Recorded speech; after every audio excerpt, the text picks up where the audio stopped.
A British government review into Egypt's outlawed Muslim Brotherhood has concluded that membership in or links to the political group should be considered a possible indicator of extremism.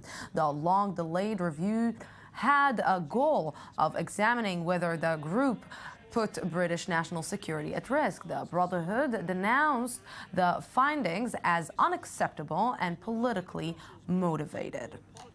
And with me right now is Jonathan Sacerdoti, I24 News London correspondent. Good evening. Thank you very much for joining me. Good evening, Lucy. So why took them so long? Well, obviously, this is quite a controversial report. In April last year, the government commissioned the review of the Muslim Brotherhood, but there are the diplomatic ties which make this quite a sensitive topic. Qatar, for example, invests heavily in the UK and is a principal Brotherhood backer. So this is definitely something that the government has been trying to tread carefully around. However, voices like that of Stephen Murley, the editor of Global Muslim Brotherhood Watch, has said that Britain is the command and control centre for the Brotherhood in Europe, which is definitely something that David Cameron would be worried about and is the cause of that review taking place in the first place. You know, I'm trying to think if it's the same situation as the approach towards Hamas. From one hand, we're seeing the political wing of Hamas, and from the other hand, we're seeing the military wing of Hamas. Is this the same situation that the world is looking at? Well, the review that has actually not been published in full because of its sensitivity has been published in a sort of summarized version. And it did show that there are links to Hamas, which is the Palestinian branch of the Muslim Brotherhood, according to that review.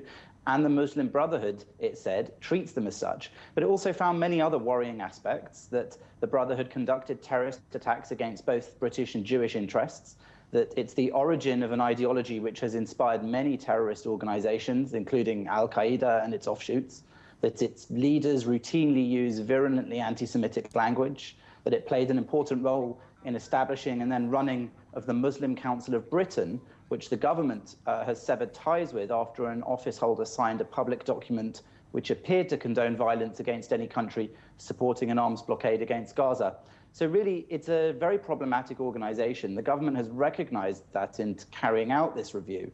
And there are accusations, of course, as well, that it operates through a network of front charities here in the UK, using money raised in the United Kingdom and sending it possibly towards extremists and terrorists in the Middle East. These are all things that the government does want to deal with. But at the same time, it needs to be very careful about its allies in the Middle East who have different attitudes towards the Brotherhood. So can we say, Jonathan, that it's a retaliation reaction to the terror attacks in Europe or specifically in Paris?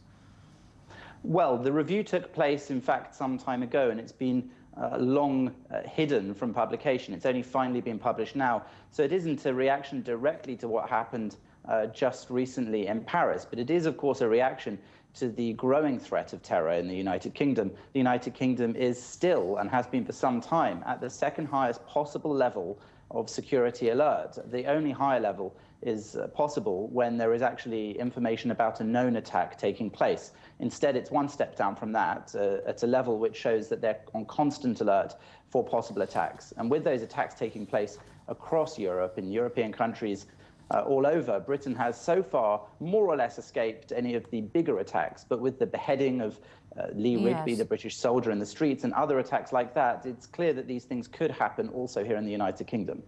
Yes, Jonathan Sacerdoti, thank you very much.